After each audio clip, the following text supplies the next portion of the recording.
The greater consciousness. Man is surrounded by a great universal thought power which returns to him always just as he thinks. So plastic, so receptive is this mind that it takes the slightest impression and molds it into conditions. There are two things in man which his thought affects: his body and his environment. At all times he is given absolute control over these two things, and from the effect of his thought upon them he cannot hope to escape. At first, being ignorant of this fact, he binds himself by a misuse of the laws of his being, but as he begins to see that he himself is responsible for all that comes to him on the path of life, he begins to control his thought, which in its turn acts out on the universal substance to create for him a new world. The great soul is learning more and more to dare to fling out into mind a divine idea of himself and to see himself perfect and whole. If he has a divine thought, he will get a divine thing. If he has a human thought, he'll get a human thing. He will receive whatever his innermost thought embodies, and so we find in the Bible twice repeated these words: "To the pure thou wilt show thyself pure, and to the froward thou wilt show thyself froward. It is done unto all as they believe." We often wonder why it is that we are not making better demonstrations. We look about and observe that some are getting wonderful results. They are speaking the word, and people are being healed. We see others struggling along with the word. Nothing seems to happen. And when we inquire into the reason for all this, we find it to be very plain indeed. All is mind, and we are mental. We are in mind, and can only get from it what we first think into it.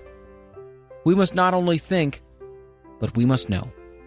We must provide within ourselves a mental and spiritual likeness for the thing desired. The reason why so few succeed, then, must be because they have not mentally really believed to the exclusion of all that would deny the thing which they believe in. And the reason why others do succeed must also be because they have absolutely believed and allowed real power to flow through and out into expression. They must have a real concept of life. Hold an object in front of a mirror, and it will image in the mirror the exact size of the object. Hold a thought in mind, and it will image in matter the exact likeness of the thought. Let us take this image, which we hold before a mirror, and change it ever so slightly, and there will be a corresponding change in the reflection. It is just the same in the mental world. Whatever is imaged is brought forth from mind into manifestation. We must not deny that which we affirm. We must reason only from that cause which is spiritual and mental, and weed out all thought that would deny its power in our lives.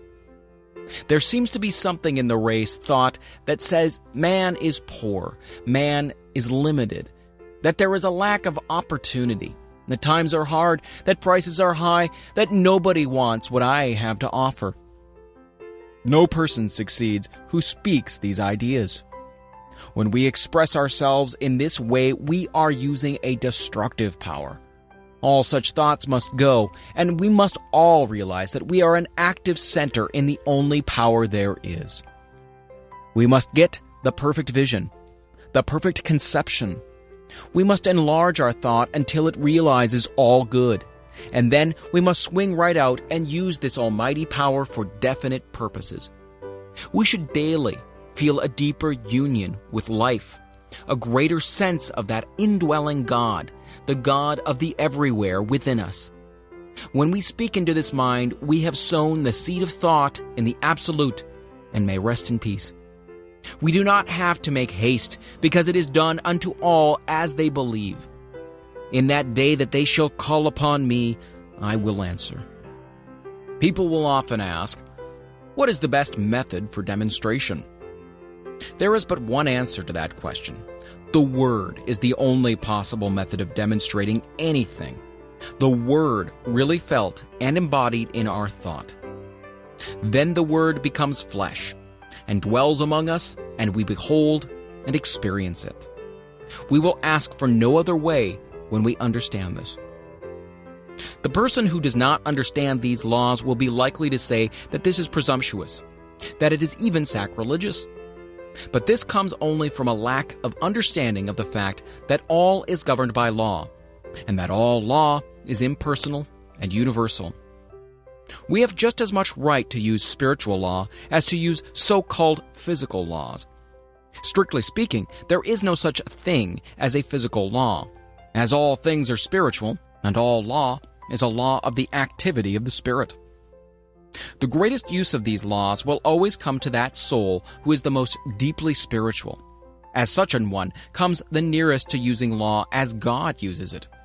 So, to the really great soul there must come a very close relationship with the invisible God. This relationship cannot be expressed in words, but only in inner feeling, which transcends the power of words to express. God must become the great reality, not simply as the principle of life, but more as the great mind which knows, and which at all times understands and responds. To say that God does not understand our desires would be to rob the divine mind of all consciousness, and place God lower in the scale of being than we ourselves are. On the other hand, we must be careful not to believe that God thinks evil and understands that which is not perfect, as then we would have an imperfect being for the first cause. We should more and more learn to think of things in the absolute, that is, to think of things as not limited by conditions. Realize at all times that the Spirit makes things out of itself, and needs no beginning except its own self-recognition. Then we must cognize our relation to this great power as one of absolute correspondence.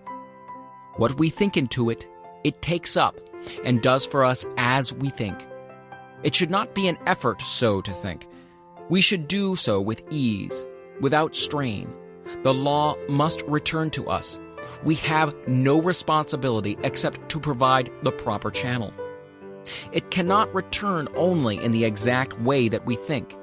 It can return only in the exact way that we think. If we think struggle is the reality, we shall gain our demonstration, but struggle will have to be the result. There is a law of reflection between mind and the one who thinks. And it is not only what a man thinks, but also how he thinks, that shall be done unto him. If you believe absolutely that you can do a certain thing, the way will always be open for you to do it. If also you believe that time will have to elapse, then you are making that a law, and time will have to elapse. If, on the other hand, you believe that mind knows just how and never makes mistakes, but lets it be done unto you, then it will be done. Confusion brings more confusion. Peace begets more peace.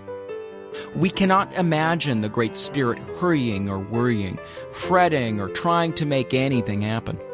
The only reason we worry and fret is because we have thought there was some other power which could bring confusion.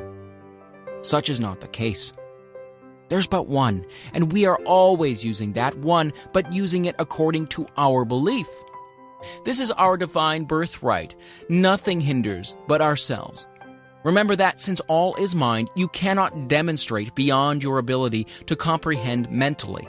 That is, beyond your ability to know about a certain thing. For instance, suppose you wish to heal someone who is sick. Your ability to do this will depend entirely upon your ability to see perfection mentally, coupled also with the realization that your word destroys everything unlike itself. If you try to see perfection for a few minutes only, it will never heal. Your thought goes on at all times, and in the moment when you least realize it, conditions are being molded for you. It is not enough to declare consciously for the truth. The truth must be lived, or no good results will be forthcoming. The perfect universe. The one who desires to heal must stop seeing, reading about, discussing, or listening to conversation about sickness. There is no way under the sun except as we let go of that which we do not desire and take that which we wish to have. There is too much of this deceiving ourselves into thinking that we can do two ways at once. We may deceive ourselves and possibly other people, but the law remains the same, a law of mental correspondences and nothing else. We cannot go beyond our ability to realize the truth. Water rises only to its own level. In our patience, as well as in ourselves and in our environment, we will reflect what we are, not at our best in the few moments of silence, but in the long run of ordinary life and thought. To acquire the larger consciousness is no easy task. All that we have believed in which contradicts the perfect whole must be dropped from our thought, and we must come to realize that we are now living in a perfect universe, peopled with perfect spiritual beings, each of which, coupled with the great divinity, is complete within itself. We must see that we are one in the Great One, and then we will not separate or divide, but unite and add to, until in time we will find that we are living in an entirely different world from that in which we had once thought we were living. Of course, this will meet with much opposition from those unenlightened souls whom we must contact in the world. But what of that? Remember, the great man is the one who can keep in the crowd the calm, even thought, the deep, divine reliance on principle. And more, this is the only way to help or to save the world. In time, all people will come to the same understanding. You are lifting up the standard of life, and those who are ready will follow. You have no responsibility to save the world except by exemplifying the truth. The world must save itself. All are alike. There is no difference between one person and another. Come to see all as a divine idea. Stop all negative thought. Think only about what you want and never about what you do not want, as that could cause a false creation. Too much cannot be said about the fact that all are dealing with only one power, making and unmaking for man through the creative power of his own thought. If there is something in your life that you do not want there, stop fighting it. Forget it. About struggle. Karma. There's too much struggle coming into the metaphysical thought. Often we hear some seeker after truth say, "I've got a big fight ahead." Oh, foolish and untaught, how can you hope to enter in? The kingdom comes not from without, but from within always. Stop all struggle and wait upon the sure principle that creates whatever it wills, because there is nothing to oppose it. As long as we think that opposition exists, we are blocking the way for the clearer vision. Those that take up the sword must perish by it, not because God is a jealous God, but because that is the way the law must work. Cause and effect must obtain everywhere. Do not even fuss about your karma. Too often we hear people say, "This is my karma." This may be true enough, but how many people know what they mean when they use the word karma? Do you realize that your karma is nothing but your false thinking, and that the only way to escape it is to think the truth, and that brings in the higher law? When the greater comes in, the lesser leaves, because there is no longer anything to give life to it. The past is gone when we learn to forgive and to forget. This erases from mind all that is held against us, and even our sins are remembered no more against us forever. Fate is in our hands, and when we will rise to that pure atmosphere where we see things in their completeness and know that an all-wise power is behind it all, we will see that the infinite mind could wish for us only that which expresses itself in limitless terms. The whole trouble has been that we reason as men, and not as gods. I say, ye are gods, and every one of you sons of the Most High. The great law of life is thinking and becoming, and when we think from the lofty heights of the Spirit, we will become great, and not until then. Do not try to convince anyone of the truth. That will bring confusion. Truth is just as much as God is, and the whole world is coming gradually into the realization of it. Keep the truth within your own soul. Lift your own self above the confusion of life, and then people will believe. So all our thought is to be created in the realization of the one becoming the many, without struggle, without fear, stripped of all that denies the truth. How limited we are, how little our thought. How the human race rises in the morning, plods off to the day's work, plods home at night, sore and tired, eats and sleeps, works and dies. As has been said of man, man works hard to get money, to buy food, to get strength, to work hard, to get money, to buy food, to get strength, to work hard, to get money, etc. This was never intended. It is the curse imposed on the man who believed in two powers, one of good and one of evil. To us there comes a greater vision, and to those who believe and act as though it were true, it is proving itself. We must turn from all human thought and experience. We are not downtrodden, depraved, and miserable sinners, born in sin and conceived in iniquity and shame, some to go to heaven and some to hell, and all to the eternal glory of God. This is a lie. It always was and always will be. But as long as we believe in a lie, it seems to be present with us. Man is born of the Spirit of God Almighty, is pure, holy, perfect, complete, and undefiled, is at one with his eternal principle of being. Many people are finding this out, and as a monument to its truth, millions are daily proving it for themselves. Somewhere down the path of human experience, we will all awake to the realization that we ourselves are heaven or hell. We live in spirit, awaiting the touch of thought that believes. All people look, a few see.